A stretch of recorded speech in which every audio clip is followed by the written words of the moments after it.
There might be a couple stragglers, but maybe we can catch them up. And thank you guys so much for helping to organize this. I did this research last summer, starting in January 2016, and through last summer. And I've presented it a few times in the US, particularly at CHI, the Conference for Computer-Human Interaction. But it was really important to me that I was able to present it in Phnom Penh because it's research that I did here. And I have the paper available, so if any of you are interested afterwards, I'm happy to share the actual manuscript, which it does have a little bit more detail. And since we're a pretty small group, feel free to interrupt me if you have any questions. I'm going to mostly be reading the paper, but if anything's unclear, please feel free to interrupt. And thank you for coming. So my name is Maggie, and I'm a PhD student at Cornell's Information Science Department. I'm also a Foreign Language Area Studies Fellow and the Khmer language student and a member of the Southeast Asian program. And this is a paper that I wrote with Jay Chen from NYU Abu Dhabi and my advisor, Steve Jackson, who's also in the Information Science Department at Cornell. So to get started, I'm going to describe a brief vignette from the case. A shop worker posts a photo of a newly arrived dress on her small, locally owned clothing store's Facebook page. Minutes later, she responds to a comment from a potential customer under the photo, beginning a negotiation about price. After several direct messages and a telephone call, she agrees with the customer about a price for the item. She prints 2 receipts detailing the product, price, expected delivery time, and location of delivery. She packages 1 receipt with the product. She posts the other on a bulletin board for the delivery manager, who then decides who on his team will deliver the package to the customer by motorcycle. He then calls the customer to finalize the delivery point and asks how much change in cash he needs for the exchange. The next day, a member of his delivery team follows up with a series of calls to find the customer and deliver the product. These type of exchanges happen every day across a variety of shops in the city. Yet people often tell me that e-commerce, the Silicon Valley defined idea, does not exist here. Because Phnom Penh doesn't have a reliable postal service or regular credit card use, and online buying more frequently happens on a popular social media platform than a platform designated specifically for it, online buying looks different here than it does in many other places. I argue in this paper that my participants in the study build on established infrastructures like motorcycle delivery and mom-and-pop store culture to bring together popular new digital tools like Facebook with older non-digital tools like receipts, bulletin boards, and motorcycles. Tools which are critical to this ecosystem, but which we often don't pay as much attention to as agents of technological change. The participants in the online buying ecosystem here, from the call center staff to the delivery drivers to the buyers, are actively constructing this infrastructure. We call this creative infrastructural action, and it represents the resourceful, ad hoc, and imaginative development of homegrown infrastructures and the work of integrating new tools into older infrastructures and cultural practices. Creative infrastructural action plays a particularly prominent role as new tools circulate into so-called technological peripheries and supplies one of the principal engines by which quote-unquote global platforms and technologies like Facebook are produced as local in their distinct forms and effects. I argue that this work is central to the way that new computing tools move and gain force through the world. Attending to it expands the ranks of agency around technology change and innovation. It also challenges the primacy of professional design expertise as this assumed center of technological value and imagination. I also argue that the motive force for the integration of these new tools is defined locally rather than elsewhere, including the places where these tools were designed for. The work requires expertise in seemingly mundane kinds of work, in this case in customer service and in logistics. In the remainder of the talk, I'll proceed in 3 sections. First, I'll give more information about the background, including literature that I've been working with, the context, and the methods that I used. Then I'll describe my findings in more detail. I'll conclude with some additional analytical findings and also some societal impacts emerging from the case. In this paper, we build on Delia and Moll's argument that technologies themselves play important roles as actors when they move into new settings. They can be understood to have multiple ontologies that hang together through intricate coordination work. Delia and Moll describe a water pump designed for building wells in rural villages as a kind of fluid technology, which they define as one that isn't too rigorously bounded, that doesn't impose itself but tries to serve, that is adaptable, flexible, and responsive. In other words, technologies can change their function when they're in different environments, which have different needs. We build on this notion of technological fluidity to explore how technologies facilitating online buying in Phnom Penh are brought together, deployed, and enacted by a wide cast of actors within a particular historical and geographical setting. These fluid technologies work within infrastructures, which Larkin defines as built networks that facilitate the flow of goods, people, or ideas, and allow for their exchange over space. As Starr and Roulader describe, infrastructures have social and technical, as well as global and local qualities.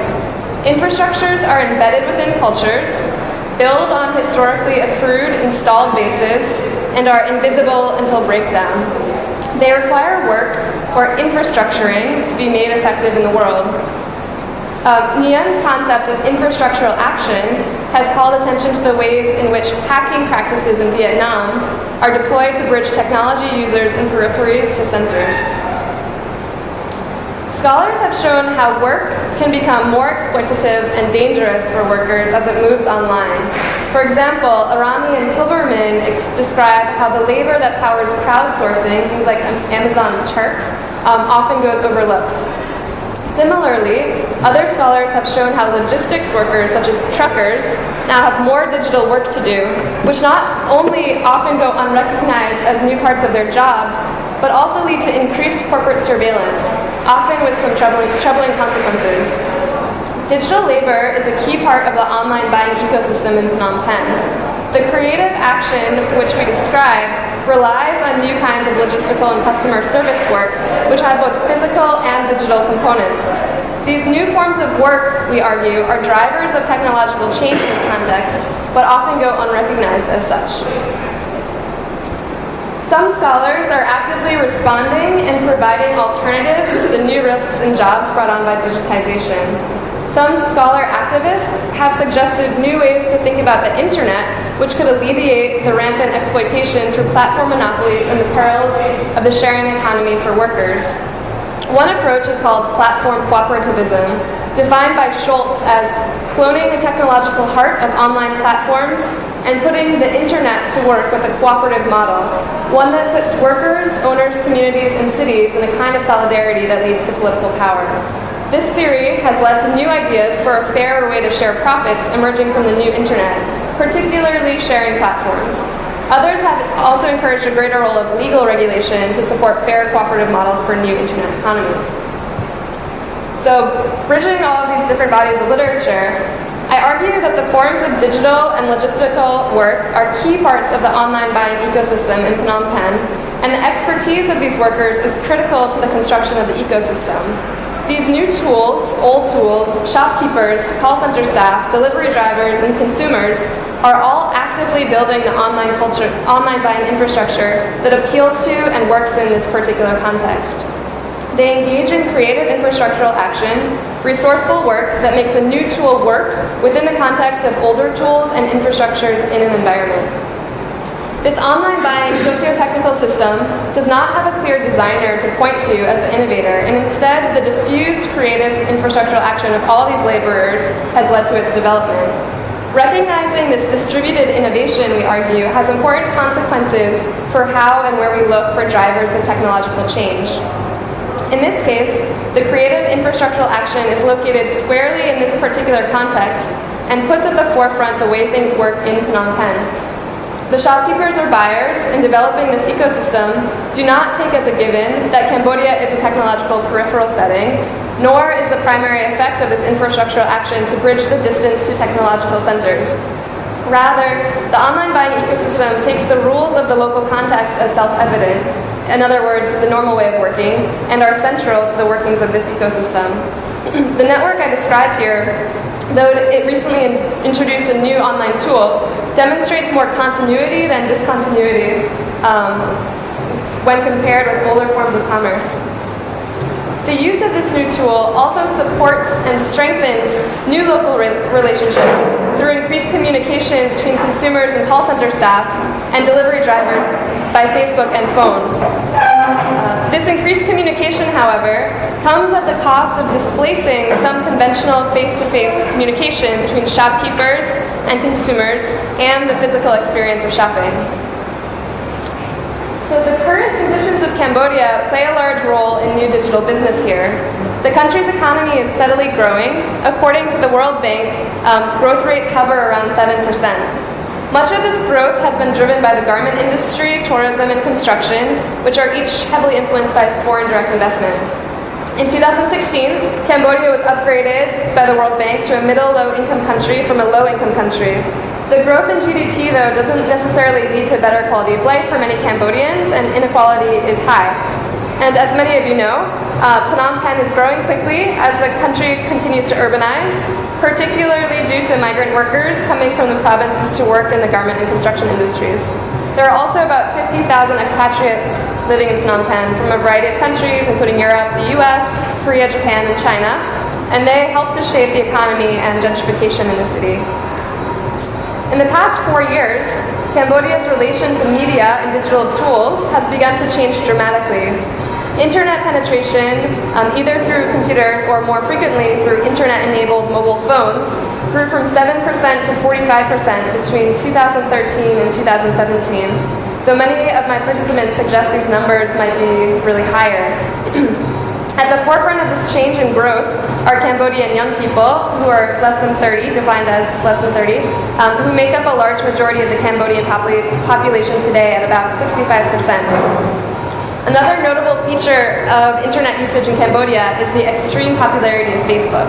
At the time of doing this research, there were at least 3.5 million Facebook accounts in Cambodia, representing a quarter of the Cambodian population, although this number is growing very quickly.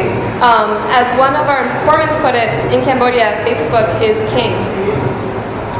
So this paper, as I mentioned to you guys a little bit before, is the product of my ongoing ethnography in the Phnom Penh technology sector, with the bulk of the data collected in January and June through August of 2016.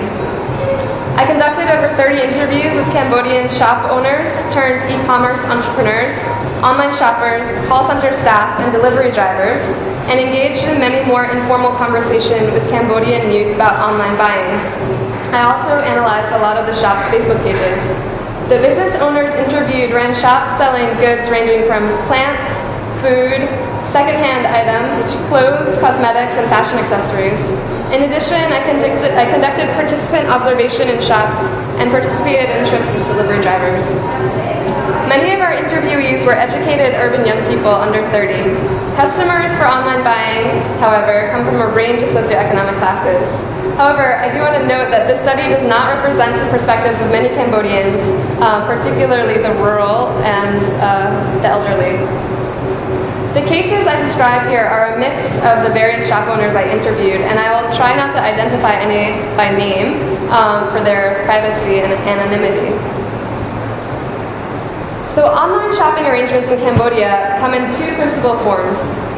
The first is focused on giving Cambodian consumers access to international e-commerce websites. On some sites, people living in Cambodia can directly order products from abroad. The most popular in Phnom Penh is AliExpress, a subsidiary of the Chinese conglomerate Alibaba working in Cambodia. The use of the site is limited to Cambodians with credit cards, which is a rarity even among middle-class urban residents. One participant that we spoke to, however, did have a credit card, which he used to buy smartphone cases on that site. He chose the site because it was cheaper and had products that were not sold in Cambodian markets. Alibaba ships through private logistics companies, which, according to participant reports, are expensive and sometimes unreliable. One participant said that some things he had ordered from AliExpress had gotten lost when he tried to ship them to his office. However, Alibaba had given him a full refund when they went missing. Another third-party company, which was established in the summer of 2016, allows consumers to buy goods directly on Amazon, which is not a platform that is currently very popular in Cambodia, and have them delivered to Cambodia. The consumer is responsible for paying upfront for the product, either in cash or through mobile-based direct money transfer, usually through Wing. The company will then order the product for the consumer and ship it to a warehouse first in California, and then fly it from California by airplane to Ho Chi Minh City, then puts packages on the public bus line to Phnom Penh. So now that I've kind of covered these major e-commerce sites, I do want to say that we found that by far the most prevalent form of online commerce in Cambodia today centers on the use of Facebook to buy and sell goods from domestic shops. Many shopkeepers in Phnom Penh, and all of the shop owners I spoke to, are now looking to the internet, specifically Facebook, to expand their customer base and sell more goods. These shop owners post photos of goods for sale on their Facebook pages on a daily or weekly basis. Facebook users negotiate and ask questions about the products in the comments box, by direct message, or through phone calls. After a customer decides to purchase a product, he or she picks it up at the store, or the good is delivered to them by motorcycle and paid for with cash on delivery. This phenomenon is quite recent. The oldest company started this practice in 2010, but most of the companies I spoke to had started selling products on Facebook within the past year. Much of my research was conducted with the staff and operations at one of the oldest and most established of the Facebook selling companies, which has been in operation for several years. The shop sells mid-priced fashion for men and women, targeted at young people in their teens through 20s. Most of the products are imported in bulk from China. This is not actually the shop. Again, I tried to anonymize it. The online buying team at this shop consists of 8 female call center staff, 2 part-time, and 4 male delivery drivers. The staff works in an open office next to a brick-and-mortar shop where customers can come in to browse and traditionally buy clothes and accessories. The call center staff take and process orders through Facebook and phone calls. They are responsible for monitoring Facebook, wrapping packages, collecting order information, and organizing packages into their appropriate outbound cubby. The call center staff constantly monitors the company's Facebook page and responds to comments and questions on photos. Often the discussion moves to direct message to keep price negotiations private. The staff conducts online discussion in both Khmer and English, often through a blend of Khmer script and Romanized Khmer spelled out phonetically. They also answer phone calls requesting more information about products and take orders, typically in oral Khmer. Once a customer expresses interest in purchasing a good, the call center worker collects information about the customer's phone number and details about where they want the good delivered. The staff room seems to be in constant motion in the shop, with women moving in and out of the warehouse, delivery and call center workers wrapping packages, and delivery drivers preparing for their drives. A set of cubbies line the wall in the workroom, each labeled with a series of letters and numbers which correspond to a single customer. Once the information is collected, the call center worker prints out 2 paper receipts, one that is affixed to the package and one that is stapled to a board closer to the delivery staff. The paper receipt pinned to the bulletin board collects details about what time the good needs to be delivered to where, the phone number of the customer, the proper amount of change to bring, and the identifying number for the product sold. The paper receipts are often revised manually with more details about the location and time of delivery as the drivers and call center staff gather more information. This image, for example, shows that some pieces of information captured in the original order remain constant, in this case price, but the date and time of delivery are written in pen and scratched out and revised as needed. At this shop, as is the case in all of the companies that I spoke to, local Phnom Penh delivery is done by motorcycle by an in-house staff member. The driver brings the product directly to the consumer, to their office, school, home, or to a designated meeting place such as a gas station or a street corner. The drivers use the paper receipt stapled to the board as a guideline for where and what they need to deliver on any given day. The city is divided into 3 main sections, and each driver is responsible for a particular region, divided in the map shown here. The managing driver divides paper receipts into groups based on the general location of the delivery, usually using a popular city landmark, and arranges the receipts on their bulletin board in 3 sections, representing the jobs for the drivers. The driver responsible for the drop-off calls the customer to coordinate the specifics of the exchange near the prearranged time of delivery. Drivers typically aim to deliver 3 or 4 packages on each run when business is good.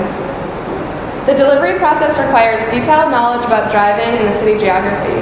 Drivers often need to change route due to traffic or other disruptions. For example, I accompanied a driver on a route in which one of the roads was unexpectedly closed due to construction, and another was experiencing heavy congestion due to lunchtime traffic.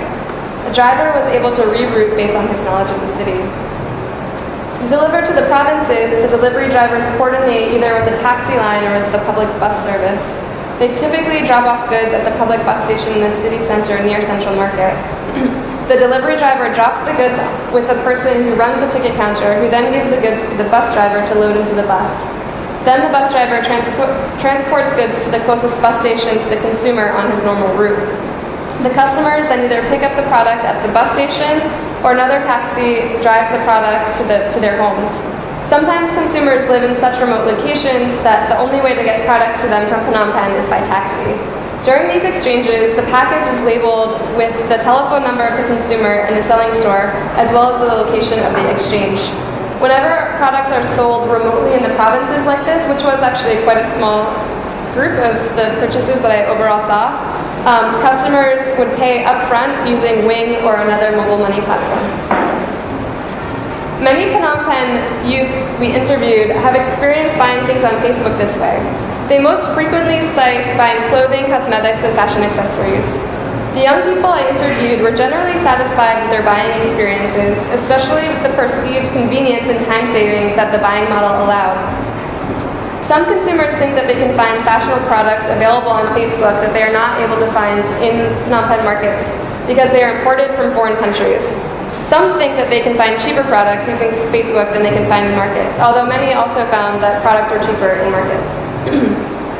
According to shopkeepers, the online buyers were frequently young urban women. However, buyers were in a variety of socioeconomic classes. As one delivery driver put it, we delivered to slums and we delivered to mansions. We participated in one trip where we delivered to a woman in a Lexus SUV, and on another trip to a woman who worked as a garment worker in the outskirts of Phnom Penh. Though online buying is a popular new phenomenon, I do want to mention that not everybody is doing this in Phnom Penh, as I think we all know, nor are all the effects seen as positive. Though many of my interviewees currently buy goods online or want to, there is still some active resistance to doing so. Some informants told me that they see no need to buy things online because it is convenient to go to the markets they are accustomed to. Some interviewees told me that they do not trust buying things online because they like to see goods and touch them before they buy them. Some shopkeepers told me that online buying is causing more competition and stress for running a business in Phnom Penh because business owners are now under pressure to create a Facebook page immediately after starting the business. Those who speak, write, and read English at a higher level navigate the Facebook platform with more ease and have less difficulty communicating in the English-Khmer mix that often populates the Facebook selling pages. We recognized some other points of tension that came along with this new system. Though other scholars have shown how the internet makes users more cosmopolitan by building relationships with foreign people, products, and ideas of design, this study emphasizes the ways that the introduction of new digital tools can reformulate local relationships, work practices, and marketplaces. Though a foreign design platform is critical to the way that this new online buying ecosystem runs, I see the primary effects of this emerging infrastructure to be in Phnom Penh rather than on relations between Phnom Penh and an imagined or real elsewhere. The use of this new tool supports and strengthens new local relationships through increased communication between consumers and call center staff and delivery drivers, both by Facebook and by phone. This increased communication, however, does come at some cost, including some displacement of the conventional face-to-face communication between shopkeepers and consumers and the physical experience of shopping. Part of the creative action is managing the impacts of the new technologies on these relationships. We also observed that the logistical work and customer service central to online buying in Cambodia are highly gendered in this context. At some shops, for example, there's a continuum of tasks designated for female staff, from traditional shop girl to this new position of call center staff. Much of the work that the call center staff does involves Facebook messaging, work that is tied to their personalities and personal lives, and to stereotypes of women as more social and chatty. This case gives us insight into how this typically female work can be undervalued in new ways in its emerging digital forms, even when structured in the form of paid labor. Historically, masculine ideas about work also limit both women's and men's work prospects as work becomes digitized here. I observed delivery drivers having a masculine-inflected attachment to forms of physical labor as they rhetorically distance themselves from working with data, even when they really were working with data. These examples illustrate ways that creative infrastructural action, though representative of unrecognized forms of agency, is also bounded in certain ways by history, context, and the exigencies of the environment. This case also allows us to critically question the power of Facebook in Cambodia. Just this past week, we learned that Facebook has changed the function of newsfeed in certain countries, including Cambodia, so that posts from pages, not human profiles, are put into an explore feed rather than the typical news feed, unless they pay to boost their posts. This change will decrease the power of organic efforts to use non-corporate pages to advertise clothes and other commodities. This is a clear attempt by Facebook to try to get more revenue from small local shops and to eliminate free advertising. It also makes us think more carefully about alternatives to the Facebook platform in this context. This case also leads to some troubling questions about privacy in the Facebook platform. None of the users I spoke to were actively managing their privacy and have so far little concern for maintaining control over their personal data. As the use of Facebook becomes more and more popular and integral to all sorts of different social functions in Phnom Penh, I hope to see more users considering what and how they want to share personal details about themselves on this corporate platform. Finally, returning to the concept of platform cooperative and considering all the work that the participants in this ecosystem do to make this program of online buying work in Phnom Penh, I would like to end with a suggestion that profits could be shared between the corporate Facebook platform and users in this context. So this is still a question, but a question I want to leave you with is, why should the Facebook company be the one to be making so much money on the work and creativity of Cambodian users and business owners? How do you think that these profits could be more equitably shared? So to conclude, I want to reiterate the take-home argument one more time. I hope that I have shown here through this case that the online buying, selling, and delivery ecosystem in Phnom Penh is the product of creative action from the buyers, business owners, call center staff, and delivery drivers who are all part of the infrastructure. This kind of technology circulation is representative of the way that new tools often move in and through the world. They are adopted not in isolation, but within an ecosystem of other tools and long-standing cultural practices and infrastructures. This reading of technology circulation therefore pays attention to agents of technology change and innovation outside of established spaces of design and production, and breaks down the traditional binary between designer and user. This case also illustrates ways that creative infrastructural action may be simultaneously bounded and enabled by history, tradition, and local material conditions. Attending to this kind of case can help us move towards a more balanced and complete story of the ways that technology and infrastructure move through the world and the actors that are central to its passage and reinvention. I just want to thank my participants, to Jay and Steve, who were my co-authors on the original paper, to Kim Sujet, who helped me with translation for a lot of the interviews, and to Small World, where I was kind of like a resident at last summer, and they helped with a lot of introductions. So, and thank you to everybody for coming, and please ask any questions.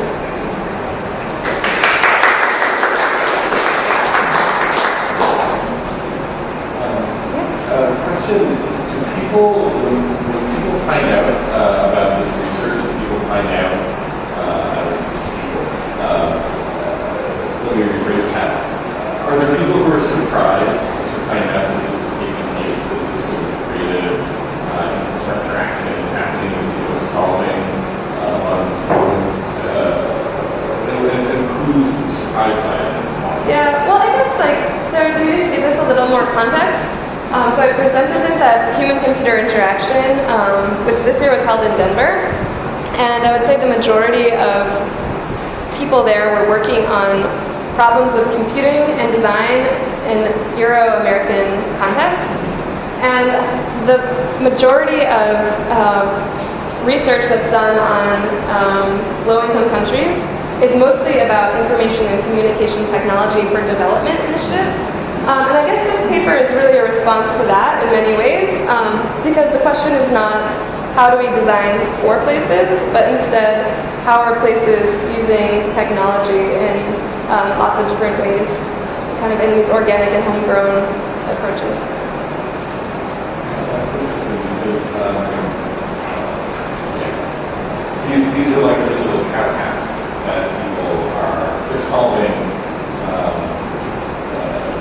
one of the challenges that exist, like the fact that there's no payment gateways, there's rules and connections, solving trust issues, or solving logistics and delivery, store platform selling.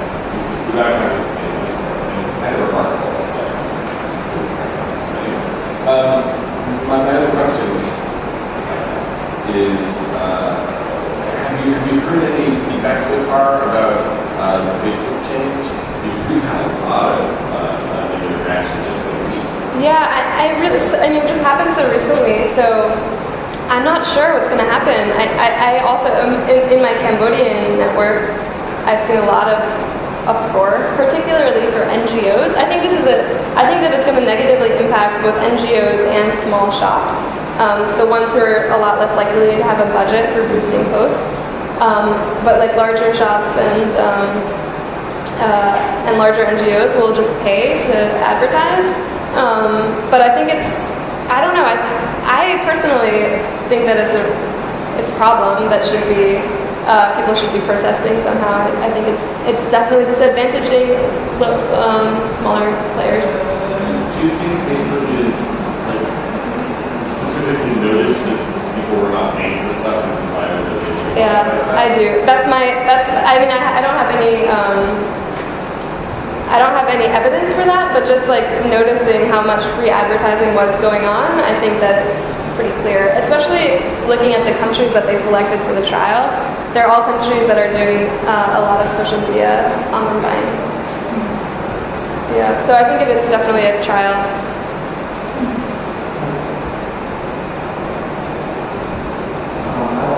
Yeah. So, I have been drinking. Yeah, so I'm familiar with your company. Yeah. So, majority of my clients are those examples that we tried, right? Mm-hmm. All of them are using Vuth advertising. Almost all. Are using what? I'm sorry. Like advertising, like boosting. Yeah, boosting. Like all of them are boosting their posts to get to more clients. Mm-hmm. But do you think that Facebook are targeting Cambodia specifically, or like people or countries that they are doing the test run with because they see an industry where people are actually doing business on Facebook instead of just using it as a social media platform? That's my gut feeling. Yeah, because there's so much transaction moving around, and all of my clients, I can say all of them pay money to Facebook to boost their posts. I'm not sure who your client base is, and I don't know. I don't want to like jump to conclusions, but like I expect that since they're paying for a third-party delivery, they might be also having a bigger budget to boost posts. Because I saw this large spectrum of people who were doing this, and there were some people who were like one person, and they like bought some stuff, or they like were like there's a plant company and it was like this one woman, and she like had these plants. She was a gardener, and she was selling stuff that way. And she had like her brother was doing the delivery. So it was a big spectrum of scale. So I think that it's true that there are some that are like pretty sophisticated online shops, and they're going to be fine. I think it's the more mom and pop, like the true mom and pop shops that are going to be most harmed by this.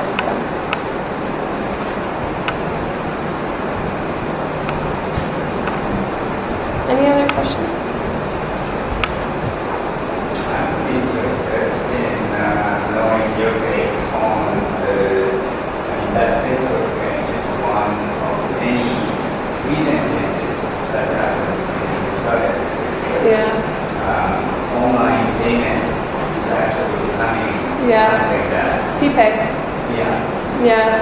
really changing the game too. Right.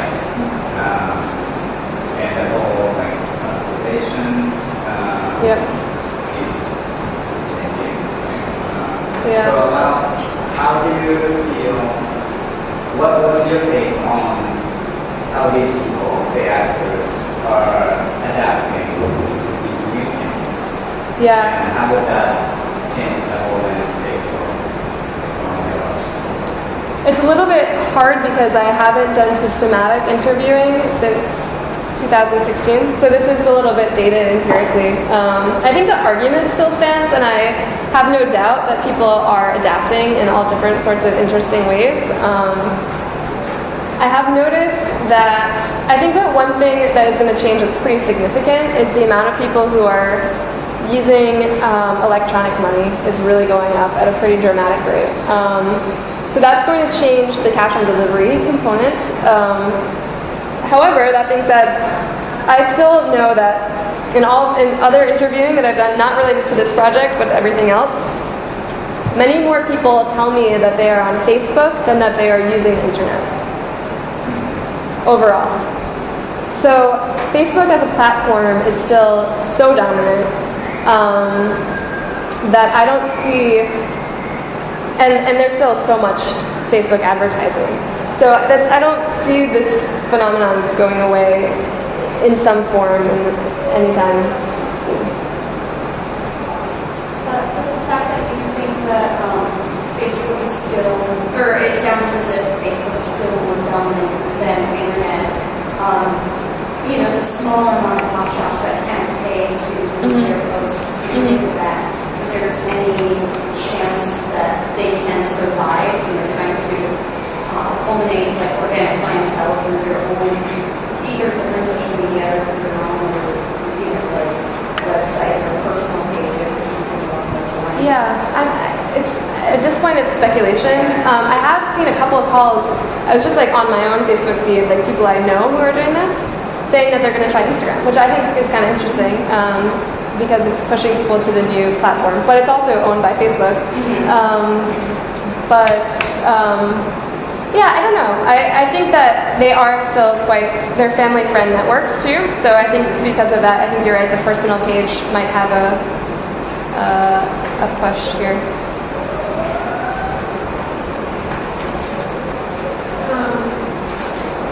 So I'm interested in the new networks that are being formed.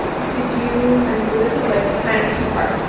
Where are the shopkeepers getting a lot of are the products coming internationally? So is it creating new transnational connections, like regionally or more globally? And then thinking, I don't know a lot about technologies today, so thinking about how is this, did you see, is there interactions between shopkeepers on these social media platforms? So like how is this changing, changing from like a market or like a small or something like that to mass? Like I guess is it like bringing, how is the technology changing, human interactions, if that makes sense? Or is it creating more isolated shops or is this like bringing people together in new ways? Does that make sense? Okay, well, I'll answer your first one first. I think what's interesting about this, and we had a little conversation about this earlier about like the informal networks of, I don't want to say smuggling, but it's kind of it's so common for like an individual to go to Korea and buy a bunch of stuff and bring it home and like either sell it or give it to friends and family or to their personal network. And that's something that has predated Facebook for sure. But I do think that this ability to use Facebook has been a catalyst to make that either larger or more professionalized. So it has brought more goods in that way. Your second question, I don't know, I guess the new connections that I saw was less between shopkeepers themselves, but it changed the way that shopkeepers interact with customers. So instead of I don't know if it's like more or less interaction, but it's different kinds of interaction. So it's like, instead of just having face-to-face consumer-based like shopkeeper-consumer relationships, now it's like they chat on Facebook, and they talk on the phone, and they talk in the store. I'm curious though now that you ask, like if there's like a network of shopkeepers who are all using this in a way. I haven't seen that, but I could see it being possible. I also do think though that it has decentralized the physical shops. So some people, not everybody even has a storefront. So some people are just running these out of their homes or out of storefronts that are outside of centralized market areas because they're less dependent on people walking by and seeing the stuff. Do you think that would be, I guess, yeah. how do you see that connecting to like the expansion of Phnom Penh? Oh. That's an interesting question.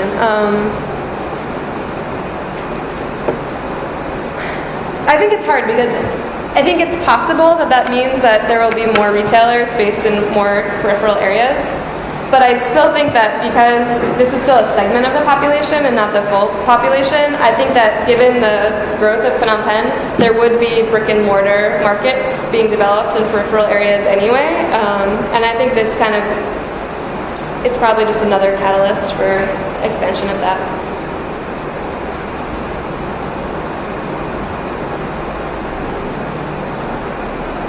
Any other, yeah, Jack? So when you present this in the States, Yeah. wherever you did, how was the response based on this kind of infrastructure? How they see this as a new form of business? In another way, I've seen it done in Cambodia and neighboring countries as well. Yeah. But recently, I've also seen businesses in the States kind of doing very similar things, like putting on Facebook Live, actually start selling that way as well. Yeah, And no, not it's having a true. storefront, right? So Yeah. is this like influencing the West, or in a way, real form of new business created? Yeah, I would say yes to that. I would say it happened first in Asia, and now it's becoming more and more popular in the U.S., especially Instagram shops, though, I would say, more than Facebook in the U.S. But I would still say it's a bigger deal here than it is there. It's a more minor part of business there, and also of course, like there is e-commerce platforms that are bigger online by percentage of the market than they are here, like Amazon or something like that. But like social media. Social media is starting to happen, yeah. Mm-hmm. But I still think that the way that it happens here is pretty specific to here. Especially with I think things that are surprising to people, or it takes them some thinking, people who haven't been to Phnom Penh, is how do you have e-commerce without a reliable post and without a reliable credit card? Because those are two things that I think in the US-European context are kind of taken as a given and almost as a prerequisite for e-commerce.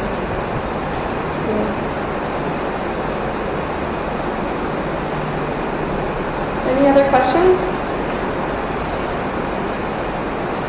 Question? No? Good, actually. One question we Sure, yeah. often get is about Cambodians both on the buyer side and the seller side. Their ability to interact with Facebook, their comfort level with technology. Would you comment on a bit that some of the smaller, less English language knowledgeable shops, shopkeepers are disadvantaged? Do you have any other insights into that? Do you see it changing or evolving? I still see it being a really big challenge, actually. My new project that I'm working on now is about tuk-tuk drivers and how they're using the new ride-hailing apps. And it's the same problem. If you know only Khmer and read Khmer script, you can get by using stuff, but there's often peripheral English, or somebody will call and speak English, or somebody will type in English, and it gets challenging in a lot of different ways, I think. So it's easier for those who speak English to to feel really comfortable using these new platforms. Yeah, it's interesting. Who was here now? Yeah. People are trying to figure out how to use it. Yeah, and I think my conclusion from this is that one of the problems is that as the new digital tools are coming in, the more marginalized and the more vulnerable in working contexts are going to be the ones who are more challenged and more left out. So the ones who speak less English, the ones who have less capital to invest, the ones who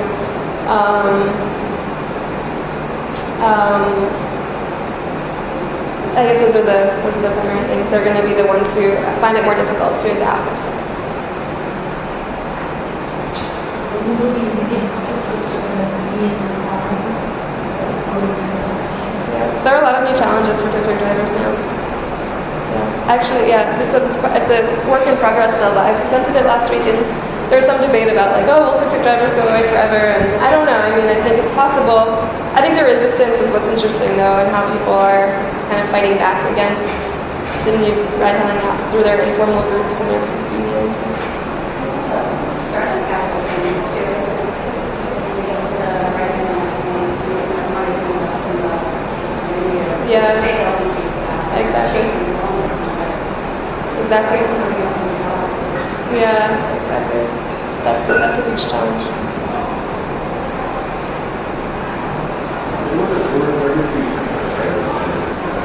Yeah, it started around 2005, I think. Yeah. Yeah, so it's kind of a new thing by itself. Yeah. Yeah, I know. I was talking to my tutor about it, and he was like, "Well, if they go away, like C-clothes went away, and these are how things go." And the city bus is like coming, and it's hard to have a good argument like why the city bus would be bad. It's quite a nice new feature. I love that the tuk-tuk drivers organized protests against the new Japanese city buses Yeah. last year when they launched. I know it's a hard thing to fight. Okay, Yeah. but no protesting against Uber, which I think would be more. Yeah, they're protesting against PASAP as well. And that's not yet for the Yeah. budgets, the workshops. Yeah, actually, I'm traveling more to a place that's further away, and I used to take tuk-tuks there, and now I take Uber. Yeah. But I see that the tuk-tuk, my regular tuk-tuk drivers is very angry because I'm always like, me and loud, and they're like, we didn't used to have a lot before. And they seem that they're getting a sense that it's always different. Now they're Yeah. talking to each other, and they're not happy about the whole Yeah. Uber thing. But I wonder that it's not like the buses, there's a place to protest. Yeah. The bus, Uber. Well, what I found, I mean, this is a different paper, but they have their informal neighborhood groups, so they're just not letting people park if they use PASAP. Or like different groups have different rules. Sometimes they'll be like, oh, we'll use it. You can use CamGo, but you can't take more customers proportionally than the rest of the group. They can like be like a wandering driver, but then they're less likely to get as much work. Anyway, well, thank you guys so much. Thank you for coming. I don't know if it was too fast, but if you have any questions for me.